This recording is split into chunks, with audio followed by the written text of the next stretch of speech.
Welcome to the CFO Project Podcast. Today we're talking all about how to grow a successful CFO advisory firm. To help me with the discussion, I've invited Rob Tokay. He's a member of the CFO Project, but more importantly, he is a successful CFO advisory practice owner. Rob, welcome to the show. Thank you very much, Adam. Yeah, so I'm really excited to meet with you. I always enjoy meeting with fellow members of the CFO Project, but you know, you've had unbelievable success in your CFO advisory firm. But before we get into all that, tell us a little bit about you.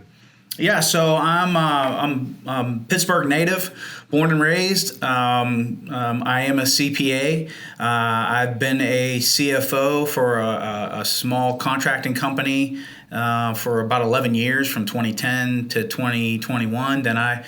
In 21, I actually bought 25% in a roofing company and ran that for about 4 years. And that taught me, it was a small company, did about $4.5 million. We grew it to about $7 million. And I decided that there's small businesses out there that could benefit from that, not only just that roofing contractor, but I felt like that was something I could really unleash my passion. And I decided to really pivot, sell my ownership stake, and move full-time as a fractional CFO and who's running also bookkeeping and tax practice. Okay, excellent. Yeah. So, okay, wow, I have so many questions here. So when you were a full-time CFO and then you essentially bought into the roofing company and was their CFO, and now you offer CFO services to small businesses, small, medium-sized businesses. Yes. What is the difference, would you say, between full-time CFO work versus advisory on an outsourced or part-time or productized basis? So a lot of it is going to be with managing people and managing a team directly, and multiple teams. So like running that roofing company, I was managing the sales team. I was managing the operations team. I was actually overseeing the accounting. So it was really spreading me very thin. And I was working a lot of hours, and I was just buried in work, not just, the numbers, the financial results of the business, but people as well. Yeah. So it just can really consume you. And when you're getting into some other small businesses, you're kind of overseeing it, working with the owners and giving them direction, giving them feedback on the numbers, and giving them guidance on what to do next. You know what I mean? Giving them that financial clarity, because most times they don't have that. Yeah. So I tell people this all the time. I feel like, and you confirmed it essentially, that the biggest difference is that when you are a full-time CFO or even a fractional CFO, you are kind of doing a job in the business. Absolutely. Whereas, our version of advisory, CFO advisory, you're advising, you're guiding. Mm-hmm. You're not actually doing anything, which means that's correct. You could take on other clients because you have a lot more free time. That's correct.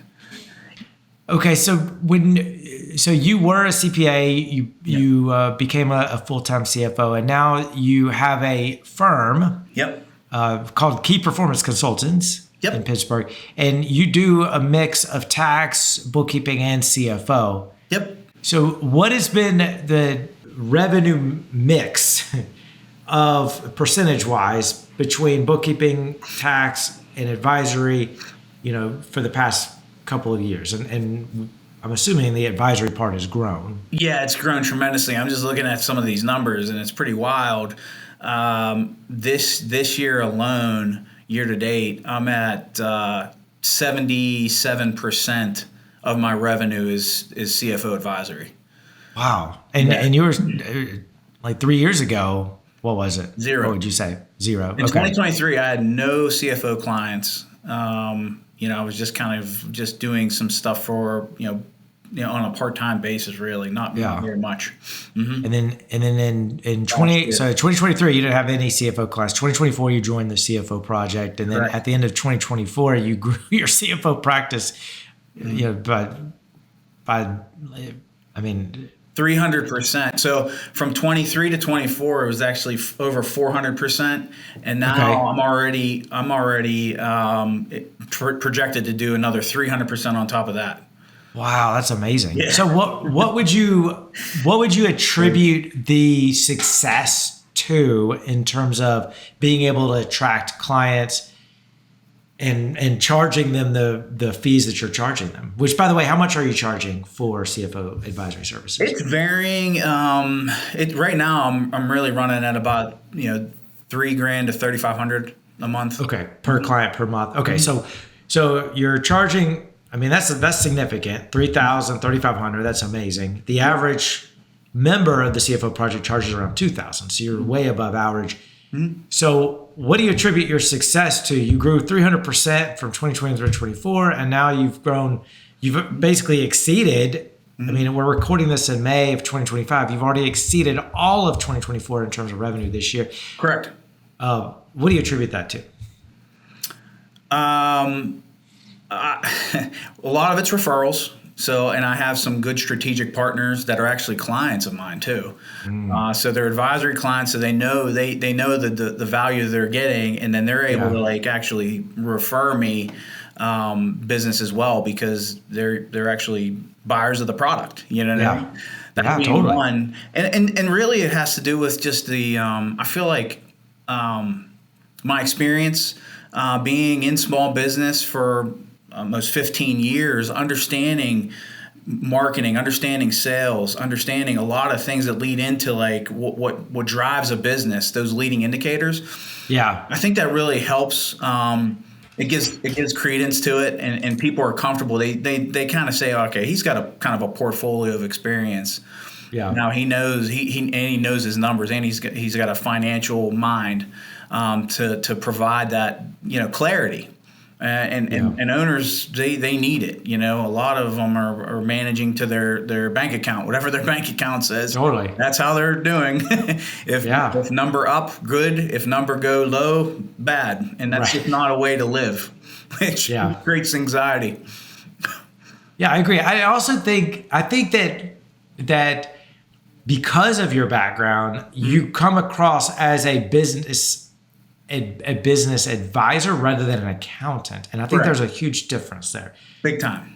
When you talk to a business owner, they want an advisor. They want somebody who knows the numbers to help them have a better future, rather than somebody who knows the numbers and says, "Well, I could track your numbers better than the last person or your current person."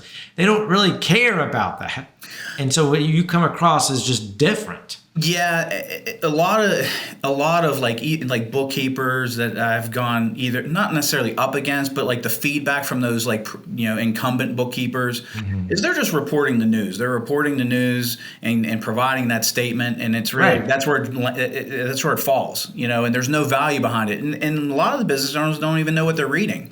They don't know what the story is telling them. That's right. And that's the thing. Transforming numbers into a story is really the difference, and that's where the rubber meets the road. Yeah. I got a good example. I have a plumbing client here in Pittsburgh. They're actually ahead of their targets for the year through April, right? That sounds like that sounds good, right? However, their backlog is dwindling. Their sales actually are falling. His close ratio has fallen to 20%, and it's that's a concern. So instead of where a typical bookkeeper would be, throwing a party, hey, you're doing great, I'm already ahead of the curve saying, hey, this isn't trending in the right direction. We have to do something about it now before, we report the news and it validates it. You know what I mean? Totally. That's a very good example. I mean, revenue is a lagging indicator. Very much so. Yeah, you give your client the P&L, and it's like, oh, this is what revenue happened last month. If I was the business owner, I'd be way more concerned about what's going to happen with revenue next month. Correct. And 2 months from now, 3 months from now. What are the leading indicators, the drivers, the influencers that make that up? Correct. And that's what we're doing is we're tracking those things, those leading indicators. What are we sending out in proposal dollars? Yeah. What are we closing in sales? And what's that close ratio telling us? It's going to tell us the performance of the sales team, their ability to close and build up that backlog so then they can turn it into revenue. Totally. All those activities are a big chunk of what's going to drive this business. Yeah. So, Rob, let me ask you this. What would you say to somebody that's an accountant or bookkeeper now, and they would would like to maybe offer advisory, but they just don't feel that they have the necessary background, or they don't have the experience, or they've only been an accountant. And they may be experiencing some sort of imposter syndrome. What would you say to them? Well, I think the CFO Project offers that type of training already, but with their own business, because you're looking at marketing, you're looking at what's going to bring in leads into your system, right? Your strategic partners, or how you're going to grab them. You're going to look at what you're selling and how you're selling it and what's going to bring that revenue into fruition, right? It's those same. If you start to build your own practice and set those targets out even for yourself, that's the whole point of it. Is you're running. That's one of the things that we're selling too. Is hey, we're entrepreneurs too, right? That's right. We have a business that we're running, and we're trying to make this as profitable and cash flow favorable as possible, right? Yeah. If we don't have that experience to do our own business, how can we help somebody else? So it's like, start to look in within, build out your plan, build out your targets as you would for a client, and create that future. Yeah, absolutely. You've hit the nail on the head that, a lot of bookkeepers and self-employed accountants forget that you also own a business. So you do have experience owning a business, but at the same time, even if you're an employed accountant, the idea that you understand and can read numbers, the financials. I mean, accounting is literally the language of business. Sure. And businesses live and die off of a financial number, which is cash flow, as you mentioned. And you already understand that. So you have a giant leg up to help business owners. So you can do this. I do, but I also am curious. You got to ask questions. You got to understand, because I'm taking on clients in a variety of different businesses, different industries, right? I'm just taking on a client that's in assisted living facility. That's going to be a lot different than a contracting business, right? Yeah, roofing business. Yeah, for sure, 100%. So you got to ask questions. You got to be curious of okay, well, what's the utilization of your assisted living facility that's where you start to get into the profit? What's your break even point in terms of number of beds? You know what I mean? You got to start asking questions to get an understanding of what is going to drive the business, what's going to make business successful. And so sometimes you're not going to know the industry, you're not going to know the customer or the client and what's going to make them successful, but by further asking questions and understanding, you're going to get there, and then you're going to continue to want to learn. So I feel like you're never going to know everything. You're always learning, and you're always trying to figure out what that business problem is with that business owner. Yeah, no, I love that. You're right. You have to be inquisitive, and you have to be curious. And then once you dig, once you're asking all these questions, and you're digging and you're finding these answers, then you can relate them to the numbers, financial statement, and then relate that to what you want your client to do to improve the future. Correct. And I mean, that's really the name of the game. And it's simple, but not easy to do, but it is kind of simple. It is. And if you come from a place where you genuinely want to help them, I think that's key. You have that hunger to hey man, what can I do to help them win? You're going to figure it out if you really care. You know what I mean? And that's at the core of everything. Yeah, I agree with you. Having that desire to help business owners, that's step one. You have to have that desire. 100%. You have a lot of clients, CFO clients, and I think you said CFO now represents 78% of your business or something. Do you have staff to help you? Yes, I do. What does that look like? Yeah, right now, so I'm going through kind of I'm in that in that transitionary period where I'm trying to build this up. I'm bringing on a partner, kind of also do fractional CFO work. Okay. I have some bookkeepers on staff part-time. So I'm slowly getting to the point where I'm trying to grow and fill everybody's bucket to the fullest. And now they're 100% used here, utilized, right? Utilized, yeah. I'm trying to work my way up there. That way, then I can kind of fit myself into a lane, have some CFO clients, also do some selling, but also the whole point of it is, and part of that scaling your practices is you got to be 90% out of the business, really. Yeah. The business needs to run without you, really. And so that's kind of where I'm focusing on is how do I continue to scale. because what I don't want to do is I don't want to hurt the value that we're providing. Yeah. And that can erode if you take on quality too of the much. work. Exactly. And I don't want to do that. The brand is everything. And so I'm very protective of that. Yeah. Yeah, that makes sense. And so what do you look for in an employee to come on, or even the partner that you just mentioned? What types of qualities do you look for in somebody when you get on your team? At the core of it, it's attitude and aptitude. You know what I mean? Because and obviously there's some experience that comes to play too, right? Yeah. Especially when you get into a higher level like CFO. I mean, there's got to be a history, a resume that kind of shows that they've had experience in a controller like capacity, you know what I mean, or CFO capacity. But when at the core of it, I mean, you got to have the right person, the right heart. So that's where the attitude comes into play, and then the aptitude, the ability to learn, the ability to figure things out too, and to ask questions. Those are the key. Yeah, no, I agree.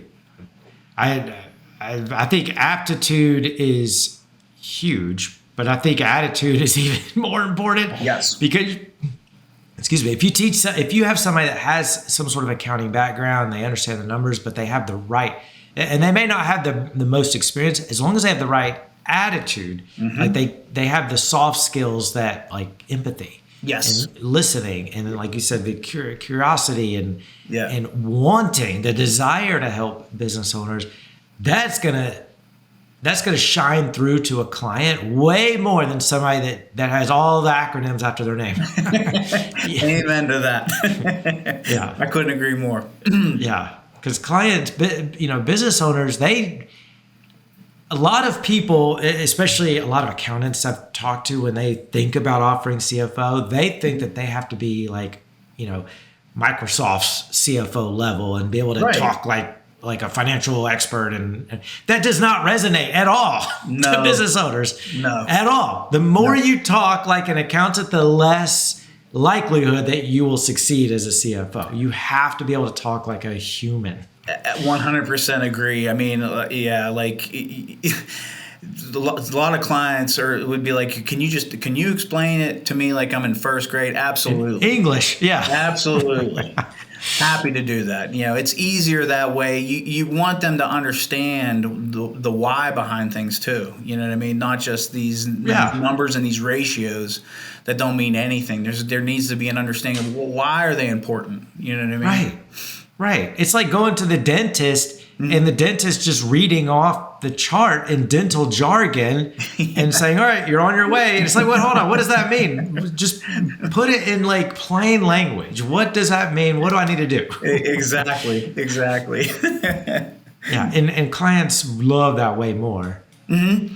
Yeah. So, and that's the thing. Like clients sign on because they feel like they can relate to you. They buy from you. They don't.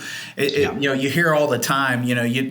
People don't care what you know. They care about how you make them feel. Yes. And that's always what it always anchors to that. You know what I mean? You make them feel confident that you're going to help, and you're going to help them win in their business. I mean, that's a big deal. And obviously, if you have the experience behind it too, and the ability to do it, the ability that superpower that they lack, it's going to work out. You know what I mean? And they're going to trust you that this is going to work out. Yeah, I love that what you just said, that people care way more about how you make them feel than what you know. And absolutely, they lean into that. They lean into that. They look for that to know that they can. I've seen it a bunch of times, like throughout the CFO project. Talking about like where I lost my train of thought here. Where was I on that? We're talking about what you know. People don't care about what you know as much as they care about. As an advisor, to lean into like just a vent.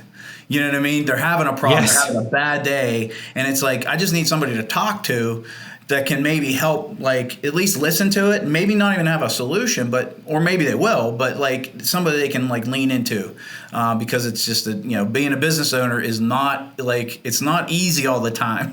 You know what I mean?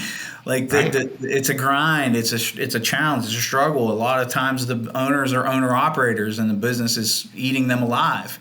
And Yes. you know what I mean? And they just want to go to somebody that A, understands what they're going through, being an entrepreneur as well, and that can maybe help with that. You know what I mean? In some form. Yeah. People like, because you're right, business ownership is hard. It's lonely. It's overwhelming. Yes. A lot of people get into business because they're an expert at what they do. Like a plumber starts a plumbing business, a dentist starts a dental business. Correct. And therefore, although they're good at their craft, they're not necessarily good at numbers, and all that's overwhelming to them. Mm-hmm. And if somebody like you or like all of us comes along and just says, I'm going to be your go-to financial guide. I'm going to sort of metaphorically put my arm around your shoulder, and we are going to run your business together. Yes. They love that because it's this peace of mind that we're selling. Correct. That's part of our presentation. That's part of our sales pitch. It's like, you do not have to go through this alone.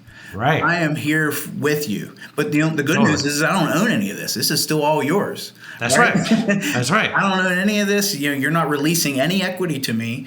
Yeah. But I am here as if I am an owner, working alongside you. We're in this together. Yeah, and that in and of itself will get clients all day long and be able to charge them a lot of money, because even you're charging $3,000 a month, which is higher than the average, which is great. Yep. 3 times 12 is $36,000. Mm-hmm. Think about the average business owner that's doing, let's say, $2 million in annual revenue. $36,000 is not that much money to them. No. They're paying part-time employees sometimes more than that. Correct. So we have to put it in perspective. It may be a lot to us, but it's not a lot to legitimate business owners. Correct. And it's the value that they're paying. They're not paying for a person and their time. That's right. They're paying the value that person's bringing to the table. Yeah, absolutely. Well, Rob, this has been a fantastic conversation. I can't believe that the time is almost up. Is there any last words of advice you would give to somebody that's on the fence about offering advisory? Oh, absolutely do it, because the need is out there. Yeah. There are so many small businesses out there that need our help. Yeah. They don't need just the numbers reported. They need help running the business. And there's just, it's everywhere. And in my opinion, small business drives America. And it's the heart of America. And they need our help. Yeah, there's so much need out there compared to the supply. Correct. I mean, this is off the charts. Correct. There could be 100 times the number of CFO advisors out there, and there still wouldn't. Because think about it, in Pittsburgh, there has to be, what do you guess, like 500,000 businesses just in that one? Yeah. I mean, that's a lot of businesses. Correct. All right. Well, Rob, thank you so much for being here. I really appreciate it. Pleasure, Adam. Thank you. Thanks for having me, man. Yeah, anytime. I would love to have you back. There's more I would love to discuss. So everybody listening, thank you so much for listening or watching. And if you haven't already, make sure you sign up for our 5-minute weekly email where we send every Wednesday you practical tips just for accountants and bookkeepers and CFOs to escape the accountant's trap. So just go to the CFOproject.com/newsletter. See you next time on the CFO Project Podcast.